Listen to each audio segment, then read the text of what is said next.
Hey, what's up, everybody? Welcome to episode number 91 of the White Knuckle Podcast, powered by Ozonics. Undetectable, undeniable.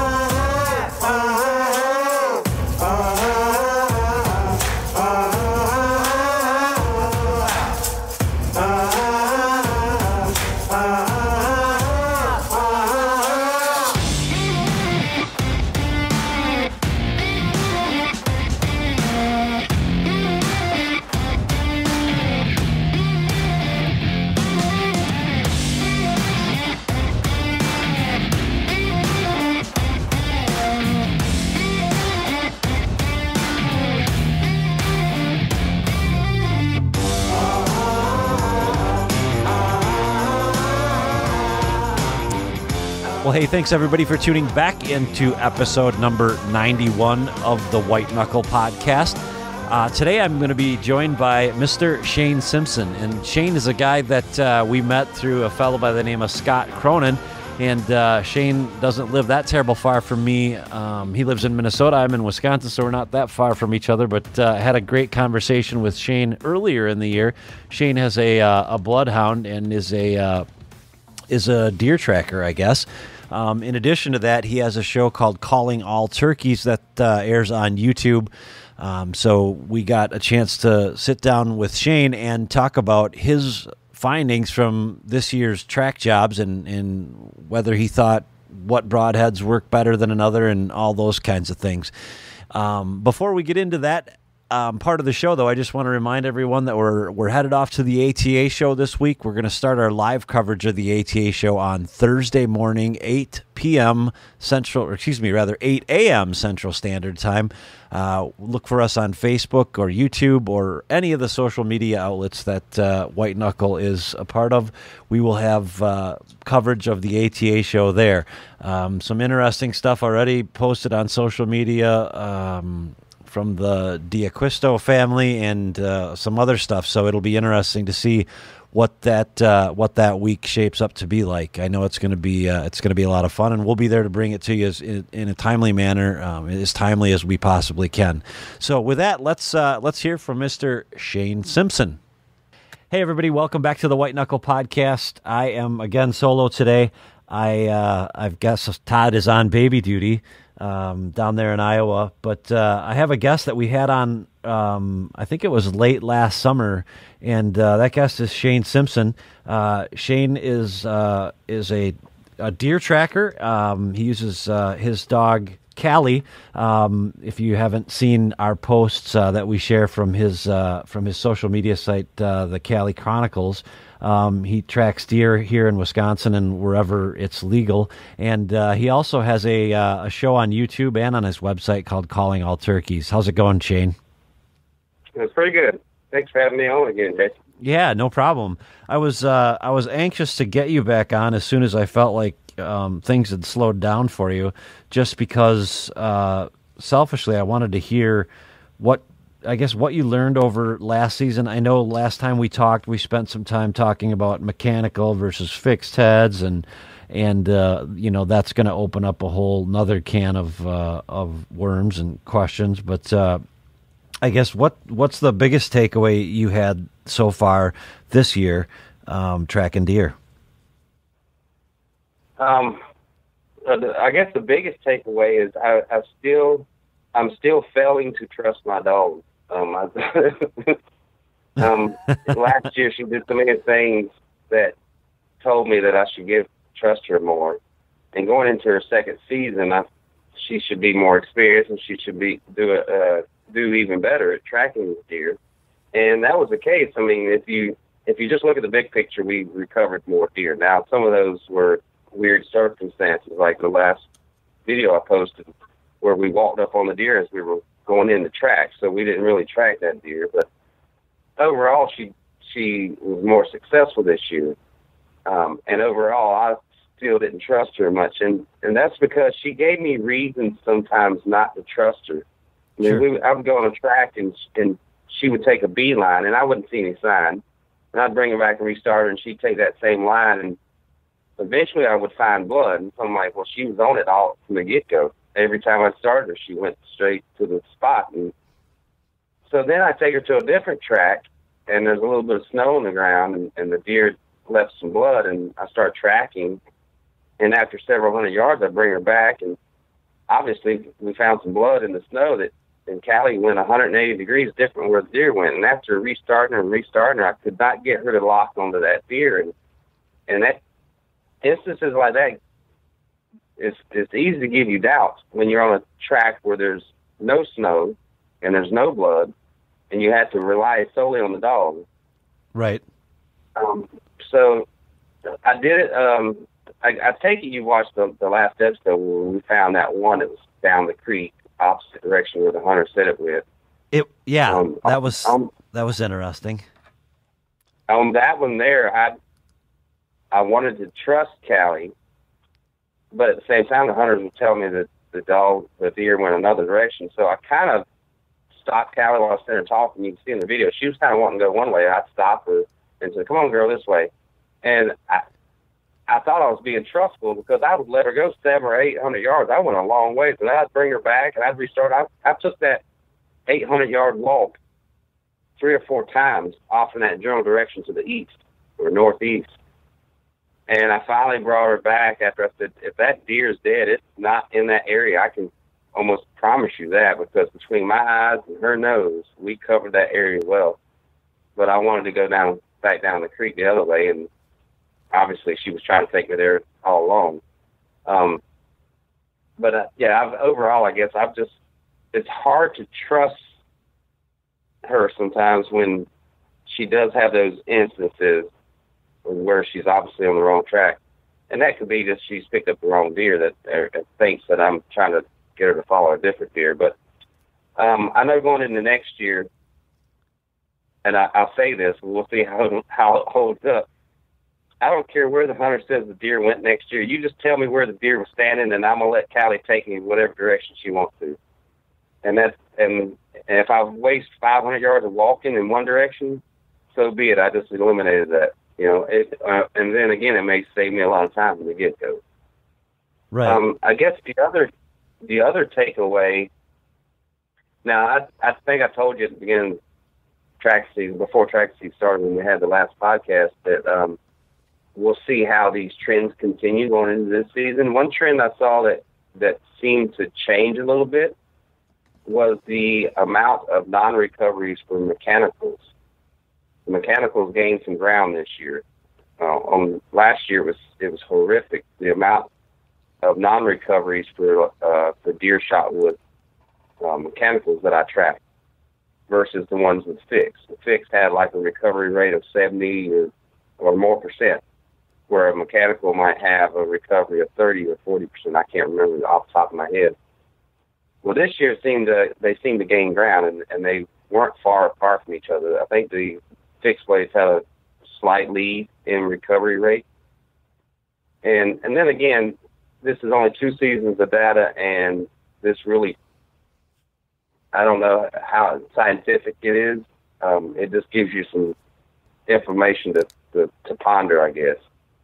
But I guess that was one thing that changed. We'll see how next season goes. Maybe the mechanicals will take over. Maybe hunters in general are starting to shoot, heavier arrows and more poundage. I don't know. And I'd have to break down every aspect of each hunter setup in order to really compare them. Like, overall, did I have hunters that were shooting heavier setups just by this pure luck of the calls? It's luck of the draw. Mm-hmm. And last year, did I have a lot of hunters that were shooting less poundage, or were they a lot more less experienced hunters I was tracking for last year? You never know all these things. So I think it's going to take 4 or 5 seasons of collecting data to see something that really starts standing out and saying, okay, yeah, this is absolutely an issue. That was one of the questions I had walking out of our conversation is the reason that mechanicals at that point were failing more often just simply because a lot more people use mechanicals? I don't know. Do you have any kind of data that tells you, what percentage use mechanicals over what percentage use fixed? Well, we've done a lot of polls on social media, myself and other folks, friends of mine, and we intentionally did them in different hunting groups on Facebook, for instance.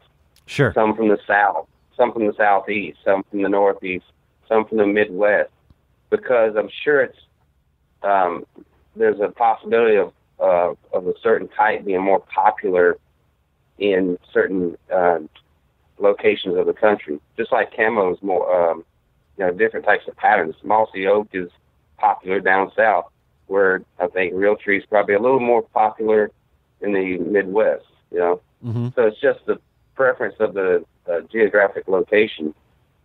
So we did those surveys in all these different locations in the United States, and almost every single time, well, I'll say every single time, they were close to even. One poll may have the mechanicals had 52% to 48% when we asked, which is your primary type of broadhead to use deer hunting.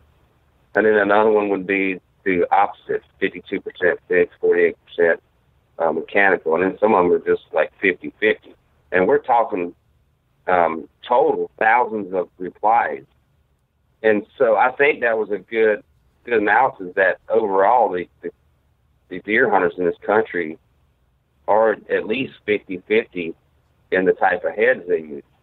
Mm-hmm. So I was using that as my basis for my calls, that in theory my call should be about even 50-50 for mechanicals and fixed broadheads.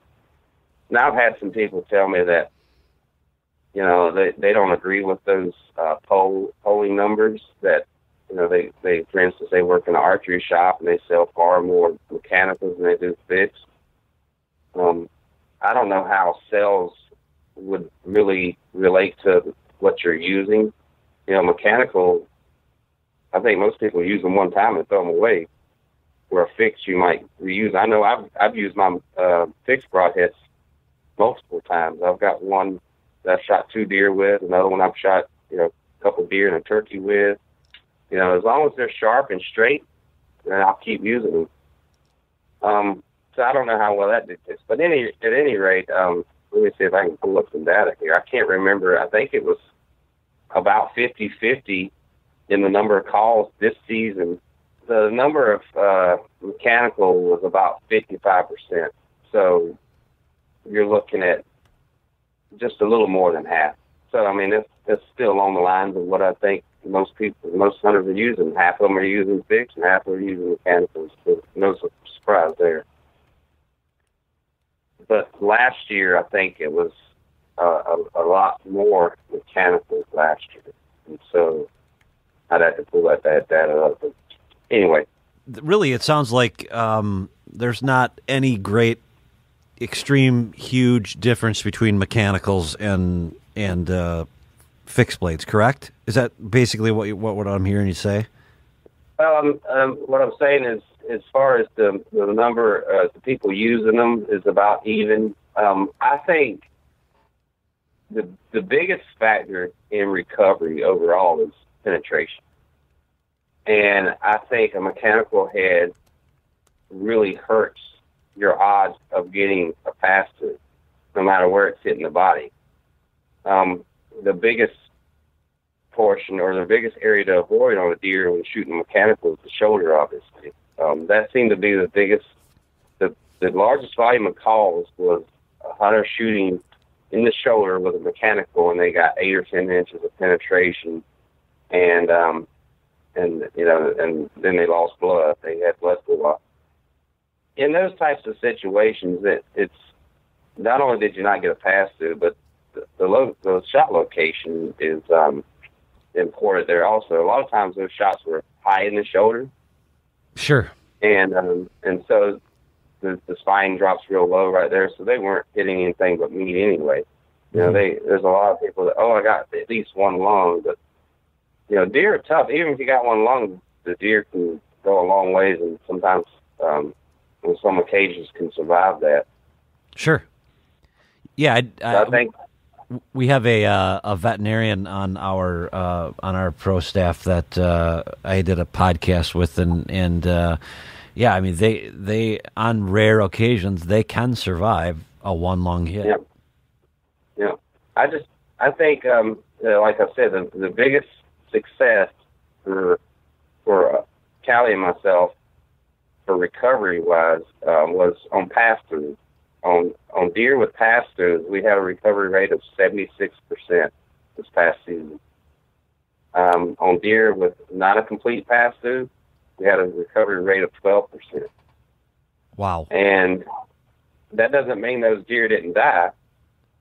They didn't die soon enough, and there's a possibility I could have recovered some of those deer if I'd let Callie just continue for another mile or we hadn't run into property lines. But at some point, you got to cut your losses. I mean, you could be on a wild goose chase if you just let the dog go for a mile. So basically what I did is I would let her track, 600, 700, 800 yards.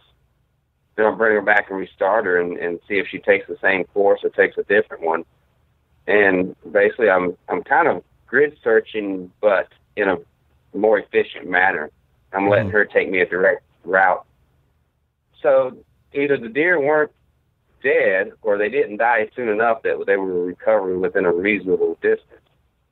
Gotcha. And the biggest factor for that was, how much damage did it do inside the body? And if you got a mechanical that's eating up a lot of energy as it enters the chest cavity, I mean, let's face it, that's obvious that anytime you have moving parts, it requires energy to open it, and those big, wide cutting diameter heads require a lot more energy to get through that material.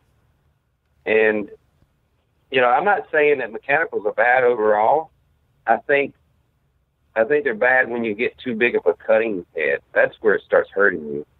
I mean, look how sharp or shallow the angle is on those blades. They're, not much more, and they would be 90 degrees or perpendicular to the body or parallel to the body of the deer as they enter.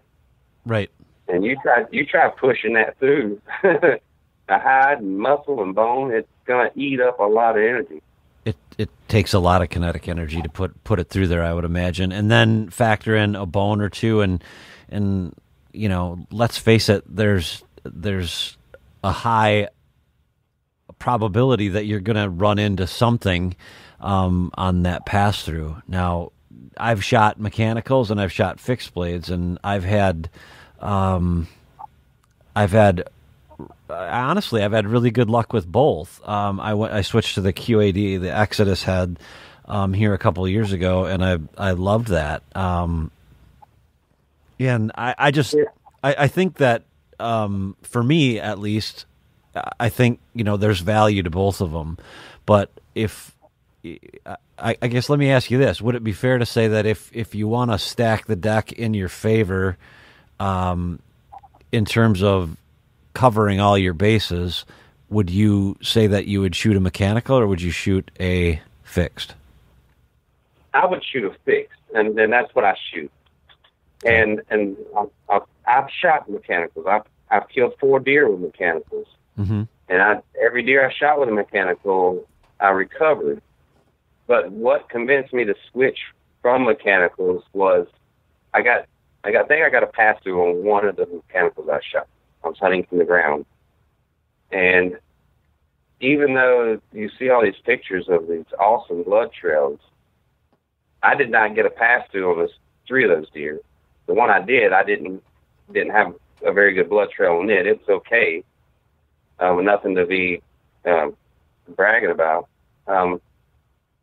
But had I not seen 2 of the deer that I shot, and I didn't get past it, had I not seen them fall down 400 yards, 300 yards away, because I was hunting a marsh, so it was open terrain. Sure. I could hear it and see the cattails moving as the deer run off, and then I'd see them stop behind a bush or I lose sight of them, and then I would go over to that area where I lost sight of them. They would be laying there dead. It was a lethal hit, but the blood trails were horrible. I mean, one of them was non-existent. I never found a drop of blood. And I walked the exact path I saw the deer run. I may have missed a drop or 2, but who knows? But the fact that I didn't get a pass through and a drain hole to drain that blood out and leave a good blood trail was enough to convince me. And I didn't get these pass throughs. The other deer that I did recover, I had a small, I had specks to follow, and luckily the deer crossed a creek channel or whatever it is, an irrigation channel, and got mud and gunk because there was a lot of silt in it, and it picked it up on its body when it crossed it. I was following drops of silt and muck and mud that it was coming off the body. It was in little blades of grass. And I was following specks of that, not even any blood. And I followed that deer almost 1,000 yards and found it. Really? And I'm like, yeah. And I don't know if I just hit a little bit back. I wish at the time when I'd field dressed it, I'd paid attention to that. But at the time, I was just like, okay, I got my deer, and I gutted it and got it out there. Every deer you shoot should be a learning experience, and I see that now. Mm-hmm. I wish I'd done that earlier on. But as far as your initial question, as kind of a security thing, I like a fix. I know that you may suffer a little bit on a blood trail. A bigger blade is going to give you, in most cases, it's going to give you more hemorrhaging because it's cutting more area. But I would much rather have a pass-through. Just from my stats of tracking, they seem to have a higher percentage of recovery. If you shoot a deer and you make a bad shot or your arrow hits a limb or something, I think you have more areas on that deer you can hit with a fix and still get a pass-through. Whereas a mechanical, you better stay away from that shoulder and anywhere over in that area, or even the spine, or there's a high probability that broadhead's just going to hit bone and stop. Right. And not always the case, but it's enough to me that if I make a slightly off shot and hit a little forward or a little back, that I'm going to get a pass through. And I've learned how deer react overall to different shots. Is if you make a lethal shot on a deer and you just give it some time, then you'll likely find that deer not far from where you last saw it. Gotcha. So, that's kind of my take on it. Just even if you don't need a terrific blood trail, if you make a lethal shot, give the deer, an hour or so, if the weather's permitting. If you make a bad shot, give it more time based on where you hit it, liver or gut. And I think that's the biggest reason people lose their deer. They just track too soon, and that's another topic in itself. Right. And yeah, that is another topic. A couple questions that have bounced around in my head. This fall, not only a couple questions that bounced around in my head after I talked to you, and then after I talked to you after my son had shot that deer this year. One of them that I want to ask you is there a hard and fast rule that you live by when you say enough is enough? Like, you have is there a rule that you go by that you could point us to in terms of the amount of sign that we're seeing or whatever, when to say, okay, this deer is not going to die, or you're not going to find it, or whatever the case may be? Like, is there any type of gauge that you go by? You mean like the call a track? You're tracking a deer and you say, okay, we're never going to find this deer. Is that what you're getting at? You just finally make this. Let's take my son's deer, for instance, and you probably recall that situation. It was a bad shot. He doesn't listen to this podcast very often, so I can say that. He just got too doggone excited, and that's what 17-year-old kids do. I wish I wouldn't have had a deer that gave him so much time to watch, for Jackson to watch him come in. But whatever the case, you saw the hit. We kind of knew what we were getting into prior to that. But let's take, for instance, somebody that doesn't see the hit, but they know that based on what they saw in their mind's eye, replaying the series of events, that you probably have a bad hit, so you're going to leave it overnight, which is what we did, and then you go back in the next day.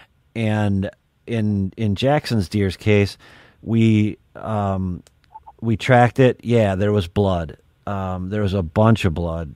Stuff under normal circumstances. Had I had not spoken to you, I would have been excited. But also having tracked a deer that's been hit in either the femoral artery or the jugular or something like that, I knew that we weren't looking at that kind of blood. I knew what we were looking at, and what we were looking at is a meat hit. And I used Onyx, and I tracked the whole track, and we got to the end of the track. Well, I guess we didn't get to the end. We got to 75% of the track, and I just looked at Jackson and I said, okay, the deer's laid down. He likely bedded here for some time. We can see that he's bedded here. It was a classic bedding area, and he got up and he left. And after he had bedded and laid there wasn't a lot of blood in the bed. There was no more blood. We never found another speck of blood. And the deer, ended up going off in the same direction it basically had headed in. But I guess, once, and I know it's hard to put a hard and fast rule on every situation that, you should or shouldn't quit. But I guess I'm asking you, should we have just quit at that point? Because we knew that deer had spent the night, it had bedded there, it had quit bleeding, Yeah, I wouldn't have had any issues with calling that track, especially if you didn't track it the evening of the shot. You backed out, so the deer was slightly undisturbed, correct? Oh yeah, like we sat there till it was like pitch dark, and we had time, so we gave it time. There's no need to go in there. It was gonna be, my God, it was cold the whole friggin' month of November, so we weren't worried about that. The only thing that I was worried about was coyotes, but that's collateral damage, and I'd rather find the deer than not find it. So yeah, we left it overnight. It's something it's beyond your control. All you can worry about is doing the proper steps on your end of it. And it's like you said, it's going to vary from deer to deer, or instance to instance, or circumstance. Distance is a big thing for me, and not only with the amount of blood, but the distance the deer traveled. And one thing you brought up is the wound bed, and then there was no blood after that, and that's a good sign of a muscle hit. Whenever you don't know where you exactly hit the deer, and you're finding good blood initially, and then it just stops after a couple hundred yards, or you find a wound bed. And that's why it's crucial not to go track your deer too early, because usually after a wound bed, there is no more blood. If you're lucky, you find a little bit. But that's why if you go in there too early and you jump a deer, that's probably as far as you're going to make it, where you jump that deer. If you don't bring a dog in. But you have to look at each track individually. Where's the hunter think he hit the deer? What's the blood look like? The volume of blood. I think most people mistake what a lot of blood looks like. I've been told so many times this past season and last season also, oh, lots of blood. This deer's got to be dead. And you get there and there's not much at all. Right. And I mean, to them, it looks like a lot of blood. I guess they're relating, like, if you found that amount of blood going through the hallway of your house or upstairs, you would think someone was seriously hurt, was going to die. Right on. But it's not really the case. I mean, you could cut your hand and leave the amount of blood that some of these deer are leaving on the ground. A hand wound is not going to kill you. And so, even though it may look horrific, a big gash on the side of a deer, if it's a muscle hit, it's not going to kill these deer. And these are wild animals. They're made to survive these types of things. Bucks fight with each other. They gore each other. In rare occasions, they get infection and die. But so you got to look at all those factors. Bright blood that's steady for a couple hundred yards, and then it peters out quickly. And then you go another couple hundred yards, you might find a speck. at some point you got to say, okay, I think this is just a muscle hit. If it was lethal, the deer should be dead within, I'm going to say, less than 400 yards. My average track for deer is around 400 something yards, 450 total track recovery. So if it goes beyond that, the odds of recovering that deer go way down. Obviously, if it's a lethal hit, the deer, if it's left undisturbed, it's not going to go much farther than that. So the distance is my biggest thing. Anything after 400 or 500 yards and we're still tracking, I start getting worried. And I'll continue to track as long as the signs tell me that there's hope of recovering this deer. Especially if we've waited the correct amount of time, minimum 6 hours for liver and 12 for gut. Especially if it's been 12 hours period, I have no problem tracking any deer at that point. And you just got to look at all the clues, the types of blood, where the hunter thought he hit it. If the hunter has no idea where he hit it, there's at that point I had a gun hit deer that I tracked. The hunter had no idea where he hit it, and he just luckily stumbled on a little bit of blood as he was trying to verify whether he had a miss or a hit. And it was about 60 yards from where the deer was standing down a deer trail. And that was basically all the blood he found. And it didn't look nothing remarkable about the blood. It didn't look like lung blood. It didn't look like liver blood. It looked like just regular muscle blood to me. And I let Callie take that track. She took me in the same direction like 3 times, and then we checked some other directions, and we ventured out pretty good ways. I put more work into that track than I typically do, just because I didn't have another track to go on, and it is what it is. I was there, might as well put in 110% effort. Right. But I tracked it more than I should have. Normally I would have called that track sooner. Sure.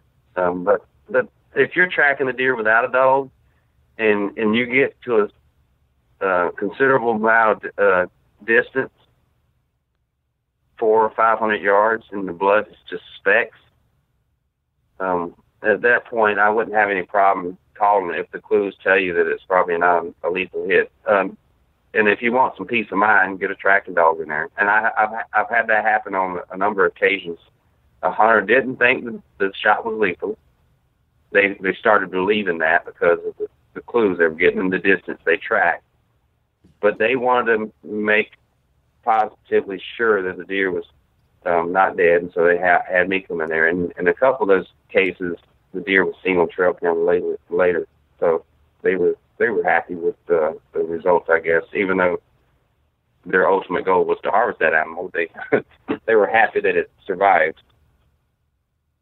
Yeah, well, yeah. That's always the best case scenario if you're going to wound one to see it later. I had that same thing happen to me. One question that just popped into my mind as we were talking, and I know that you probably don't have a percentage, but on the average, let's say, how often does the hunter, assuming you've recovered the deer, hit the deer where they thought they hit the deer? Most of the times they're not far off from where they said they hit it. Most of the time. Okay. There was one instance that just came to me earlier this season that we tracked a deer. The hunter shot the deer kind of quartering to. He said he hit it right behind the front shoulder, I mean. So he thought he got into the chest cavity. He said it was, limited penetration though. It wasn't a pass through. That deer was on trail camera. About a month later, they got on trail camera. And it had a wound in its brisket. And the deer was later, after they told me that, the deer was found dead a week later. The neighbor found it. It eventually had died from infection. But that shot there was way off. It was not even close to behind the front shoulder. It was in front of the front shoulder, right in the brisket, and right in the chest. And so that one was pretty far off. I mean, but you know, when you have an instance where it happens so quick, I can see where sometimes that, you know, could change what you thought you saw. You know, eyewitness, you know, you've probably seen it on TV. Eyewitness testimony is so flawed sometimes. And so think about it out in the deer woods when your adrenaline's going and everything's happening in this microseconds. It can be easily distorted what you thought you saw, what actually happened. But overall, hunters are pretty close. I'd say within 6 inches of where they think they hit. That seems like a lot, but take the case of that deer shot that we found along that creek in that last episode of the Callie Chronicles. He said he hit it in front of the back legs. He actually hit it right through the hams. So he was back farther than you thought. But he was fairly close to the general area. I would have tracked that deer the same, assuming that it would have got the intestines back there. Sure. I knew it wasn't the femoral artery, however you say it, the one that goes down the legs, so that deer wouldn't have went 350 yards and bedded down in front of his wife and laid there for 4 hours. Overall, most hunters are fairly close to where they think they hit the deer. But, you know, I can't recall anybody that says I hit it right behind the shoulder and then they hit, you know, way back at the back leg. Right. I've had plenty of cases where they said, oh, it was a perfect shot right behind, you know, in the chest cavity, and they were much farther back and hit like liver or gut. Sure. I think that is not a mistake of where they think they hit it. I think that's a mistake of not knowing the anatomy of a deer. And I would be guilty of that earlier, you know, a few years ago. I just assumed, if you look at the profile of deer broadside and you can see the kind of the ribs where they stop back there, yep. I always thought the kind of from there forward was lungs and stuff, the good stuff. And that's not the case. That's the lungs are much, much farther forward. Right. You know, more than half that distance towards the front leg. So. Yeah, that's a dangerous area back there. As a tracker, I've said this before. I know it's bad to say. As a tracker, those are the ones we like because they have the highest probability of recovery. And I think part of the reason is they don't leave much blood. The hunters, hopefully in most cases, know it's a bad shot and just back out. They know the deer's not going to die right away. And so it usually makes our job easier tracking it. Plus, they put off more odor. Without a blood trail to follow, the hunter doesn't go in there and stink it up, you know, messing up the blood trail or the track, rather. But as far as a hunter, that's a horrible situation to be in because it's going to be difficult to find this deer if you bump it or anything, if you just let it lay down. And it's much more horrible, I guess, for the deer because they're going to be in a little bit of a pain and maybe not the ideal situation for the next 10 hours. You know, you want it to be a clean, ethical kill, but things happen. Yeah, absolutely. I agree 100%. Another question that came up in my mind, and I think you sort of answered it, but I'd like to get some clarification on it. Is there a certain amount of distance at which the odds significantly decrease? I guess that would be question number one. So how far before you know that you just went from being at X percentage of recovering the deer to way lower than that? And then how far is it just not even worth it anymore? Is this kind of along the lines of how far I've tracked it, like the earlier question? Yep. Okay. I usually expect, I guess just from looking at my stats, and I'm glad I keep stats, and I'm glad I started that last in my first season. I'm looking at my app as I travel a lot of times, and I can kind of get a pretty good idea of how far we've gone. I don't have the exact. I'm using a different app versus last year. Last year it would show me the exact footage or yardage I've traveled at the point. Mm-hmm. This one here, I'm still getting used to it. It's a very good app, but I can kind of look at the screen and just gauge how far I've gone by looking at it. If I've gone 300-400 yards, I'm usually expecting to see that deer any moment. If I continue out past that, then I start getting worried. As long as Callie is acting like she's following something, and I've seen enough of her when she's following something to know that she's actually tracking. It may not be the right deer, but I've at least learned that much, and I'll let her venture out. And I usually let her go 700-800 yards. I sometimes let her go a little farther. I also look at the terrain. Whenever I get a call from a hunter asking me to track, one of the first things I ask them to try and do is drop me a pin where the deer was shot on Google Maps. Drop me another pin where the last blood is. Not only am I preloading my maps when I have time and to see where property boundaries are, because those are going to be an issue. You have to have permission in Wisconsin to continue tracking game. It's not like in some states where if you're trying to find down game, you can just keep on going until they tell you to leave. But so I had to look at the property lines, but I'm also looking at terrain features. Where is the deer likely to go, and where's the deer likely to avoid?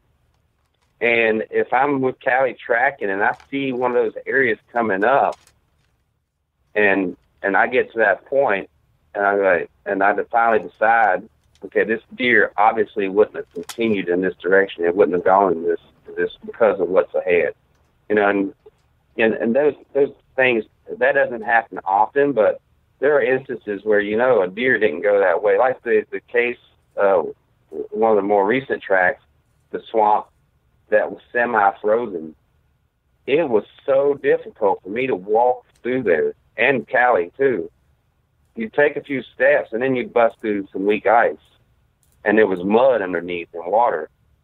And I was like, there's no way a deer in its right mind would go through this. I don't care if it was wounded or not. It would go around this.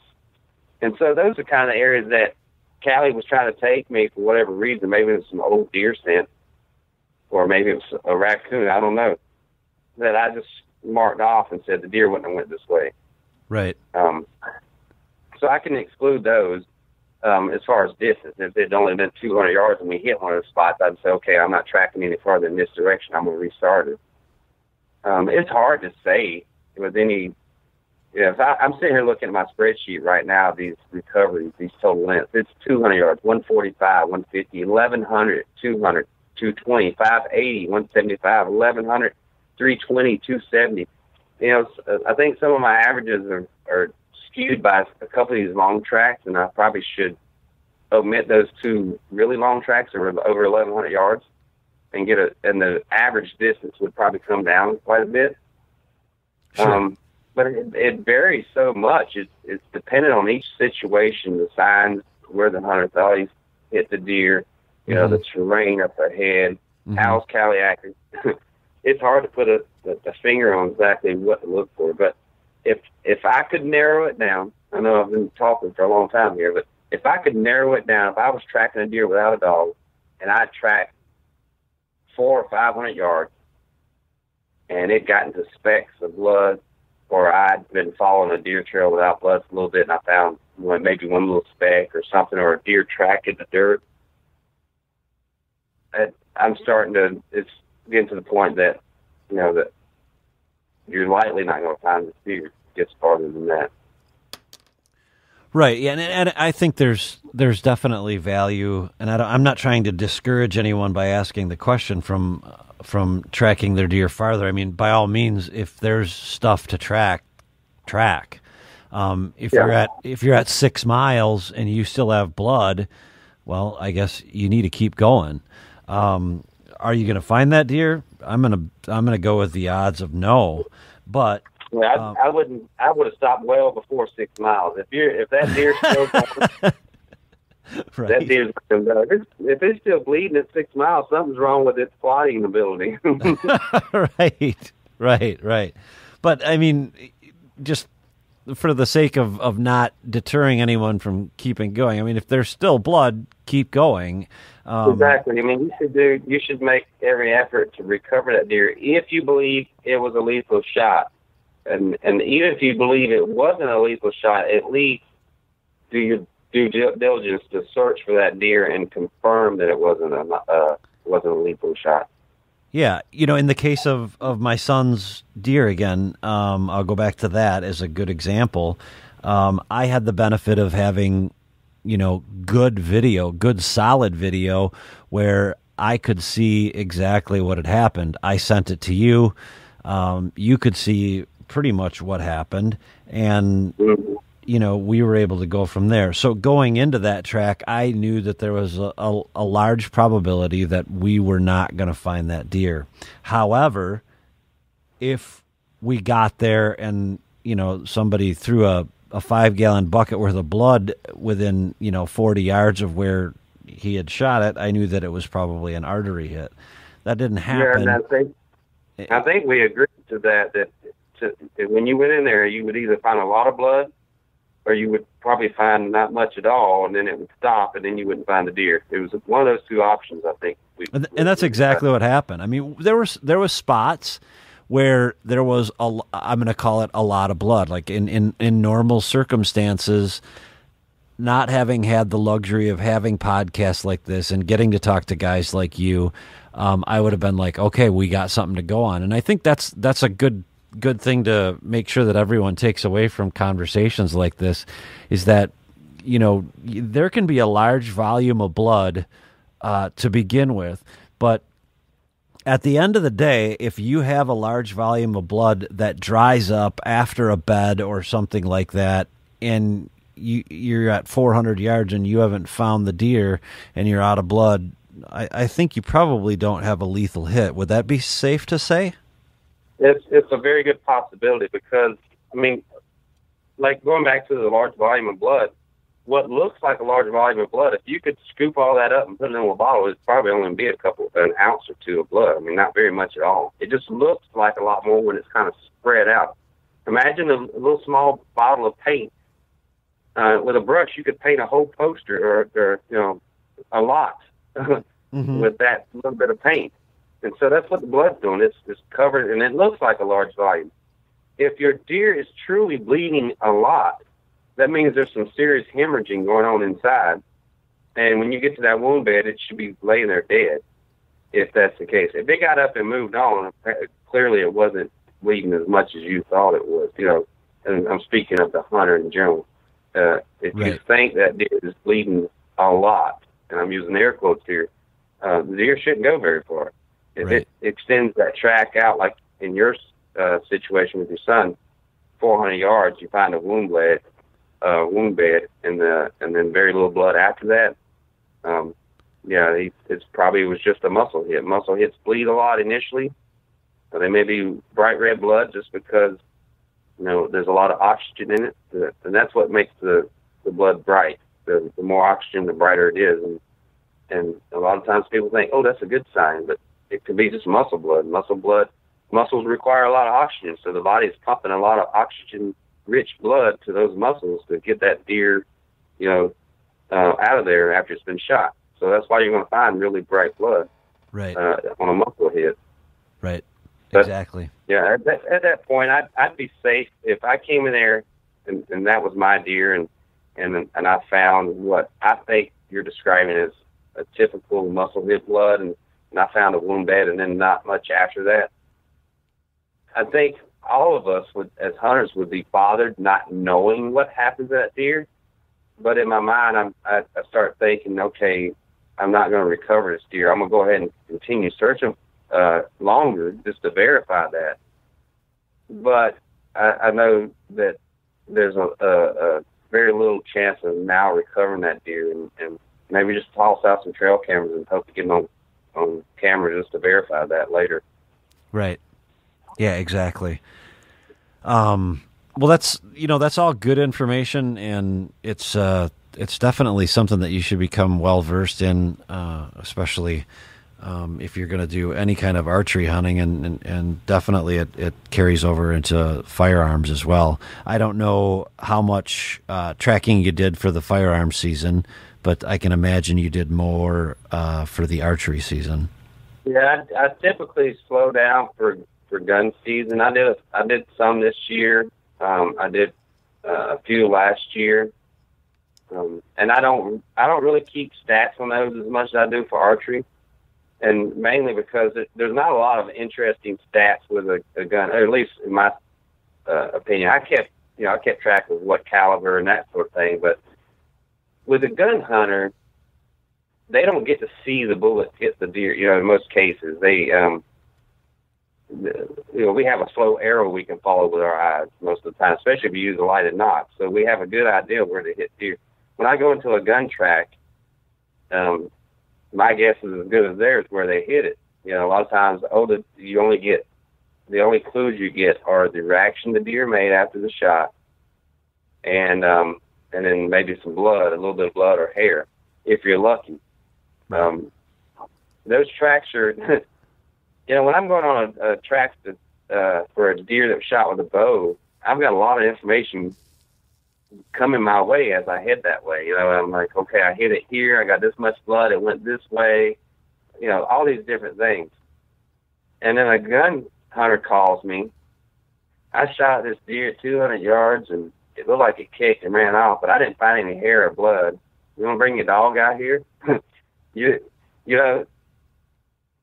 I'll do it if they really want me to, but, those are the ones you go there and go, this guy could have shot 4 feet over this deer's back, and I'm just out there just walking my dog, It'd be nice to have, yes, I have blood, I hit this deer for sure, but, and that's good that the hunter's doing everything they can. They think they hit it, they just can't find any blood or hair to confirm that.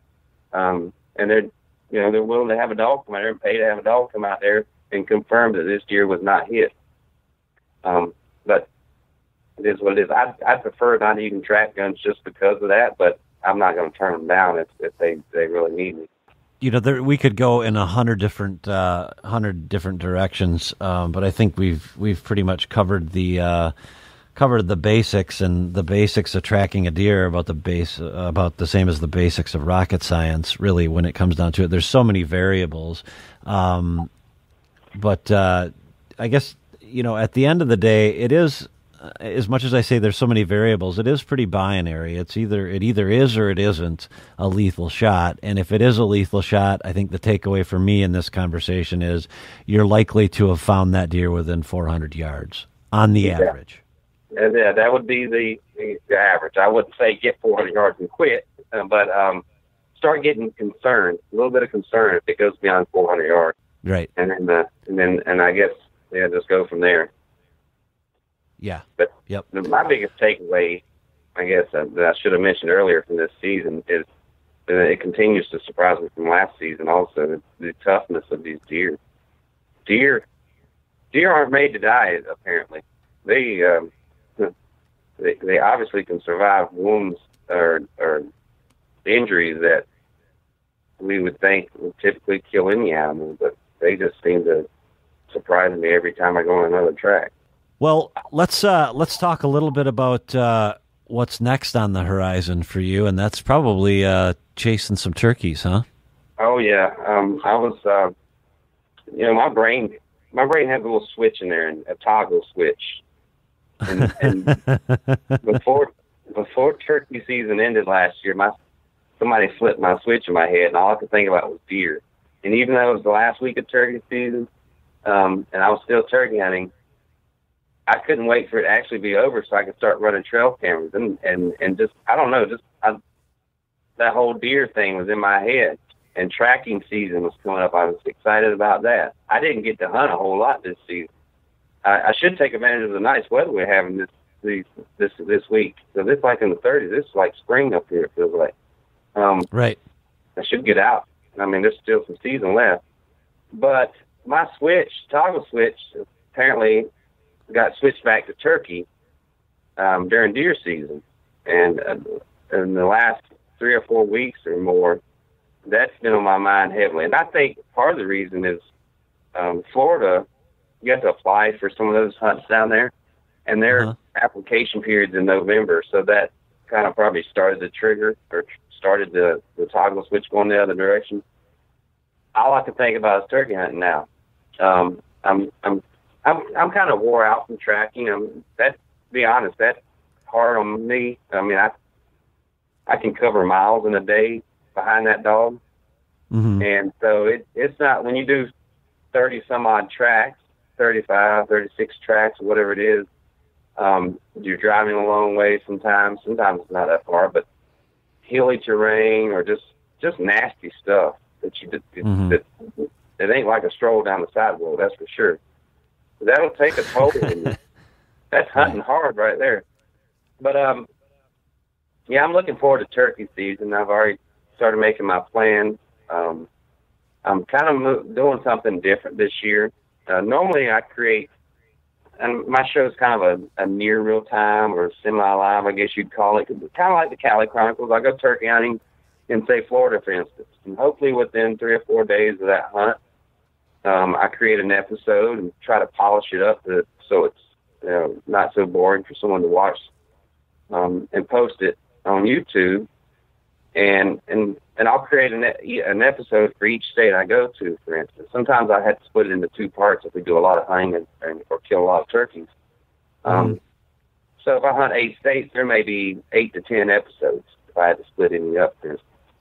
Sure. Well, this year I decided, speaking with some of my friends, Dave Owens with Tenhote Project, Aaron Warburton with the Hunting Public, kind of thing that their suggestion and something I've been pondering for a little while anyway is to do one of these video journal type style hunts. The Hunting Public uploads a video every 2 days, it seems like, during turkey season, sometimes more often than that. And they're basically covered each day of their season in like these little mini episodes. So that's kind of the style I'll be going into this year, and I'm moving all my content to my personal YouTube channel, where the same one where the Callie Chronicles is at. Sure. I'm currently uploading some past episodes, kind of just moving that content there. I also have some hunts that I've never shared publicly for whatever reason. I just ran out of time during the season. Might be a late season hunt, or I wasn't extremely satisfied with the video quality. But I decided I'm probably going to toss some of that stuff up there anyway, just to, for whatever reason, let people see it. So starting in the spring, when I go to Florida, I'll start off in Florida, and I don't know where I'm going after that. Hopefully I'll be able to post these little video blogs, whatever, journals on my YouTube channel of the entire season. For the folks that watch Calling All Turkeys and enjoy those full length episodes, the polished episodes, I guess, I'll still do that.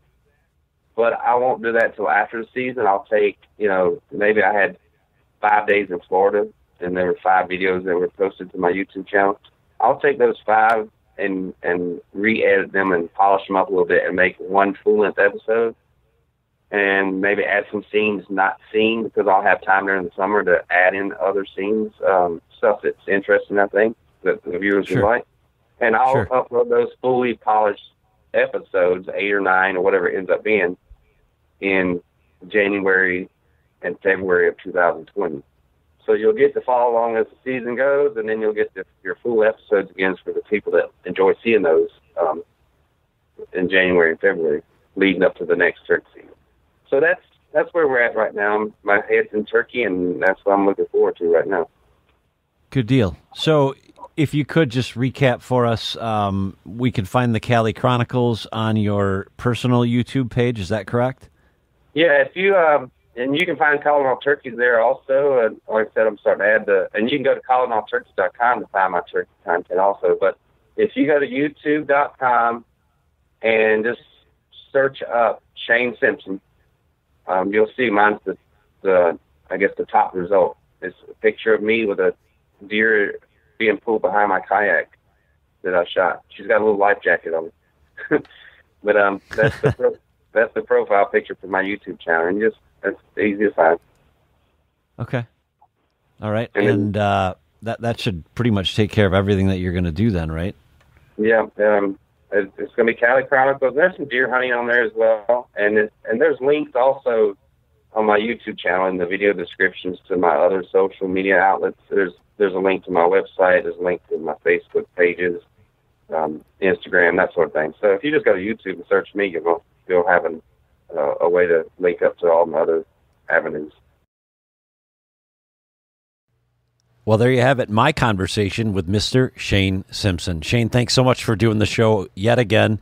His record keeping and the amount of work that he's doing just for the sake of bringing information to folks like us that are listening to the show is pretty selfless. It's a lot of work that he's going through just to get a good idea of what works and what doesn't. So we certainly appreciate the extra work that you're going through, in addition to taking time to track people's deer and help them find an animal that they probably likely would lose otherwise. So with that, I'll begin to close out the show today. I want to remind everyone, if you could do so, please go over to iTunes, Stitcher Radio, the iHeartRadio app, Google Play, wherever it is you get your content from, and give us a review. We'd certainly appreciate it. And also, if you haven't done so already, go over to the Ozonics website, www.ozonicshunting.com, and check out the specials that they have going on here at the start of 2019. Again, we will have live coverage from the ATA show this week, so check out all of that on our social media channels. That's all I've got for this week. Jason out.